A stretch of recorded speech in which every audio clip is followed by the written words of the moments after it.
आखिर कौन थे काकभूषुंडी और क्या है उनकी जीवन कथा? किसने और क्यों दिया था उन्हें श्राप? माता सीता को रावण के चंगुल से छुड़ाने में काकभूषुंडी ने कैसे की थी भगवान श्री राम की सहायता? क्यों कहते हैं कि उन्हें टाइम ट्रैवलर और क्यों लेना पड़ा था?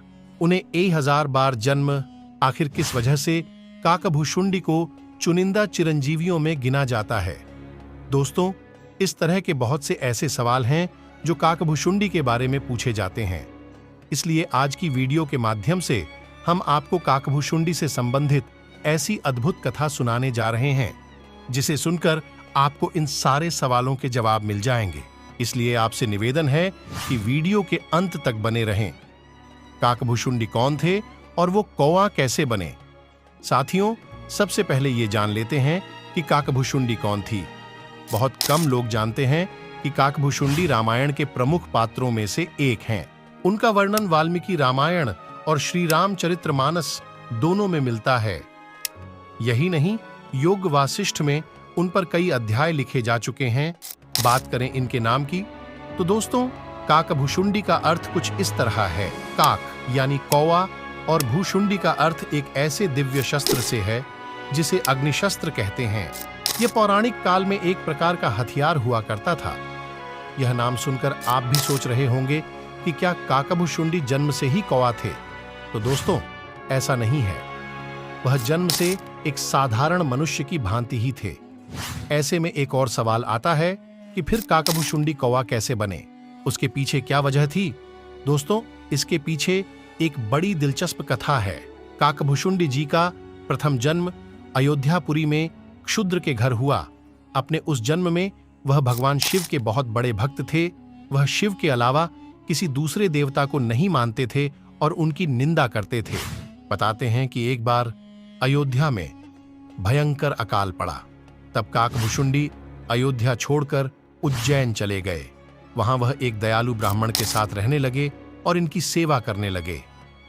काकभूषुंडी की सेवा से प्रसन्न होकर गुरु ने उन्हें भगवान शिव जी का मंत्र दे दिया। भगवान शिव जी का मंत्र पाकर काकभूषुंडी उसका अभिमान और बढ़ गया। वह भगवान विष्णु के विरोधी बन गए और उनकी निंदा करने लगे। इस बात से दुखी होकर उनके गुरु ने काकभूषुंडी को भगवान श्री राम की भक्ति का उपदेश भी दिया। लेकिन काकभूषुंडी के व्यवहार में कोई परिवर्तन नहीं आया। एक बार की बात है, काकभूषुंडी ने भगवान शिव के मंदिर में अपने ही गुरु का अपमान कर दिया। ये देखकर भगवान शिव को बड़ा क्रोध आया और उन्होंने आकाशवाणी कर उसे श्राप दिया और कहा कि हे पापी, तूने अपने गुरु का अपमान किया है, इसलिए तू सर्प की अधर्म योनि में जन्म लेगा। सर्प योनि के बाद तुझे 1000 बार अन्य योनियों में जन्म लेना पड़ेगा। लेकिन काकभूषुंडी के गुरु बड़े दयालु प्रवृत्ति के थे, इसलिए उन्होंने भगवान शिव से अपने शिष्य के लिए क्षमा प्रार्थना की। गुरु द्वारा क्षमा याचना करने पर भगवान शिव ने आकाशवाणी कर कहा कि हे ब्राह्मण, मेरा श्राप व्यर्थ नहीं जाएगा। इस शूद्र को 1000 बार जन्म अवश्य ही लेना पड़ेगा, किंतु जन्म और मरने पर जो दुख होता है वो इसे नहीं होगा और इसका ज्ञान भी नहीं मिटेगा। मैं वरदान देता हूं कि इसे अपने प्रत्येक जन्म का स्मरण बना रहेगा, यानी इसे हर जन्म की यादें याद रहेंगी। ये कुछ नहीं भूलेगा। जगत में इससे कुछ भी दुर्लभ नहीं होगा।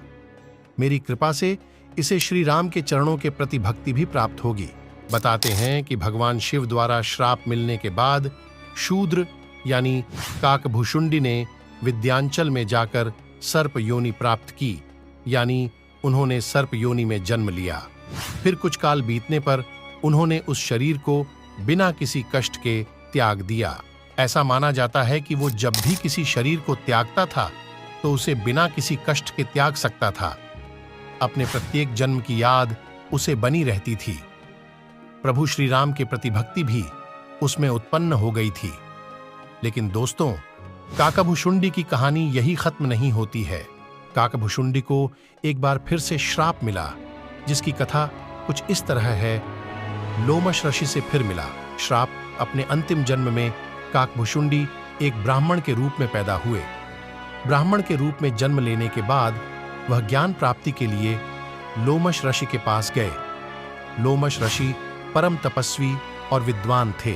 हिंदू महाकाव्य महाभारत के अनुसार ये पांडवों के ज्येष्ठ भ्राता युधिष्ठिर के साथ तीर्थ यात्रा पर गए थे और उन्हें सब तीर्थों का वृत्तांत बताया था। बताते हैं कि लोमश रार्षि बड़े बड़े रोमों या रों वाले थे। इन्होंने भगवान शिव से यह वरदान पाया था कि एक कल्प के बाद मेरा एक रोम गिरे, और इस प्रकार जब मेरे शरीर के सारे रोम गिर जाएं, तब मेरी मृत्यु हो। खैर, चलिए आगे बढ़ते हैं। जब लोमश ऋषि काकभुशुंडी को ज्ञान देते थे तो वो उनसे बहुत तर्क वितर्क करते थे। एक बार लोमश ऋषि निर्गुण पूजा के गुणों पर प्रवचन दे रहे थे। तब एक बार फिर से काकभुशुंडी ने इन विचारों को स्वीकार करने से मना कर दिया।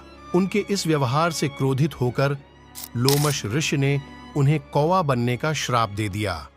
ये सुनते ही वह कौवा बनकर उड़ गए। श्राप देने के बाद लोमश ऋषि को अपने इस श्राप पर पश्चाताप हुआ। तब उन्होंने कौवा को वापस बुलाकर राम मंत्र दिया। इसी के साथ उन्हें इच्छा मुक्ति का वरदान भी दिया। बताते हैं कि कौवा का शरीर मिलने और भगवान श्री राम का मंत्र प्राप्त होने पर काकभुशुंडी को अपने कौवा के शरीर से इतना प्रेम हो गया कि वह कौवा के रूप में ही रहने लगे। इसी के साथ वह काकभुशुंडी के नाम से प्रसिद्ध हुए। काकभुशुंडी का रामायण में वर्णन काकभुशुंडी परम ज्ञानी और राम भक्त है। वह बहुत अच्छे तरीके से राम कथा सुनाते थे। उन्होंने सर्वप्रथम श्री राम की कथा तब सुनी थी जब भगवान शंकर माता पार्वती जी को राम कथा सुना रहे थे, और उस कथा को एक कौवे ने भी सुन लिया था। वह कौवा कोई और नहीं बल्कि काकभुशुंडी थे। काकभुशुंडी को पूर्व जन्म में भगवान शंकर के मुख से सुनी वह राम कथा पूरी की पूरी याद थी। वह समय समय पर यह कथा अपने शिष्यों को सुनाते थे। इस प्रकार राम कथा का प्रचार प्रसार हुआ। आपको बता दें कि शिवजी के मुख से निकली श्री राम की यह पवित्र कथा अध्यात्म रामायण के नाम से विख्यात है। जब भगवान राम माता सीता को रावण से बचाने के लिए लंका गए थे, तब रावण के पुत्र मेघनाथ से उनका युद्ध किया था। युद्ध के दौरान एक ऐसा समय आया जब मेघनाथ ने भगवान राम को नागपाश से बांध दिया था। तब देवर्षि नारद ने गरुड़ को श्री राम की मदद के लिए भेजा, जो कि सर्वभक्षी थे। गरुड़ ने नागपाश के सभी नागों को प्रताड़ित कर भगवान राम को नागों के बंधन से छुड़ा लिया। लेकिन भगवान राम के नागपाश से बंध जाने के कारण गरुड़ को भगवान राम के परम ब्रह्म होने पर संदेह हुआ। गरुड़ के इस संदेह को दूर करने के लिए देवर्षि नारद ने गरुड़ को ब्रह्मा जी के पास भेजा। वहीं ब्रह्मा जी ने कहा कि तुम्हारा संदेह भगवान शिव दूर सकते हैं। भगवान शिव ने भी गरुड़ को उनका संदेह मिटाने के लिए काकभुशुंडी के पास भेज दिया। अंत में काकभुशुंडी जी ने भगवान राम जी की पवित्र कथा गरुड़ को सुनाई और गरुड़ के संदेह को दूर किया। काकभुशुंडी को समय यात्री क्यों कहते हैं? क्या आपको पता है कि वेदों और पुराणों के अनुसार काकभुशुंडी ने 11 रामायण और 16 महाभारत देखी हैं, जिनमें घटनाएं और परिणाम अलग अलग थे। जी हां, यह एकदम सत्य है। उन्हें वरदान मिला था कि वह कल्प के अंत तक अपने शाश्वत स्वरूप में जीवित रहेंगे। भगवान राम ने ही काकभुशुंडी को अमर बनाया था, इसलिए उनकी गिनती चिरंजीवियों में भी होती है। दोस्तों, इसके पीछे भी एक रोचक कथा प्रचलित है। पौराणिक कथानुसार कौए के रूप में जन्म के दौरान काकभुशुंडी की मुलाकात बालक राम से हुई। एक बार की बात है, बाल्यावस्था में प्रभु श्री राम रोटी खा रहे थे कि तभी कौए ने उनकी रोटी का एक टुकड़ा छीन लिया। ये देखकर प्रभु रोने लगे। तब काकभुशुंडी को लगा कि जो बालक एक रोटी के लिए रो रहा है, क्या वह सच में भगवान है? काकभुशुंडी रोटी लेकर आसमान की तरफ उड़ने लगे। तब उन्होंने पीछे देखा कि वह छोटा बालक यानी प्रभु राम भी उनके पीछे पीछे आ रहे हैं। इस दौरान काकभुशुंडी को भगवान के मुख के दर्शन हुए। उनके मुख में अनेक आकाश गंगाएं और ब्रह्मांड को देखने के बाद काकभुशुंडी ने भगवान राम से दूर उड़ना बंद कर दिया और उनके पास लौट आए। ये देखकर काकभुशुंडी को अपनी गलती का एहसास हुआ। तब उन्होंने भगवान राम को न पहचानने के लिए क्षमा मांगी। ये देखकर भगवान ने मुस्कुराते हुए काकभुशुंडी से उनकी इच्छा पूछी। काकभुशुंडी ने कहा कि वह भगवान राम के प्रति अपनी भक्ति हमेशा हमेशा के लिए अदा करना चाहते हैं। काकभुशुंडी के प्रेम और समर्पण से प्रसन्न होकर भगवान राम ने उन्हें आशीर्वाद दिया कि काल यानी समय काकभुशुंडी को नहीं मार सकता और वह इस कल्प के अंत तक जीवित रहेंगे, यानी वह समय और अंतराल के बाहर जा सकते हैं। इसलिए काकभुशुंडी को समय यात्री कहा जाता है। काकभुशुंडी जब चाहे किसी भी काल में जा सकते हैं और उनके लिए कोई दूरी मायने नहीं रखती। दोस्तों, ऐसा तभी संभव है जब वो स्पेस टाइम से आगे बढ़कर ट्रैवल करें। इसका मतलब है कि हम मल्टी यूनिवर्स और पैरेलल यूनिवर्स की जो बातें सुनते हैं वो सब हमारे धार्मिक ग्रंथों में लाखों करोड़ों वर्षों पहले ही लिखा जा चुका है। आप माने चाहे ना माने, आज वैज्ञानिक इन्हीं को आधार बनाकर आगे शोध कार्य कर रहे हैं। बताते हैं कि काकभुशुंडी ने ब्रह्मांड से बाहर जाकर देखा था कि ब्रह्मांड की उत्पत्ति कैसे हुई थी। तो साथियों, इन सभी के चलते काकभुशुंडी को समय यात्री और अमर कहा गया है। उम्मीद करते हैं कि आपको ये जानकारी पसंद आई होगी। इस वीडियो में फिलहाल इतना ही। अगर वीडियो पसंद आई हो तो वीडियो को लाइक करें। इस तरह के और भी अमेजिंग एंड इंटरेस्टिंग वीडियोस देखते रहने के लिए चैनल को सब्सक्राइब करना ना भूलें। धन्यवाद।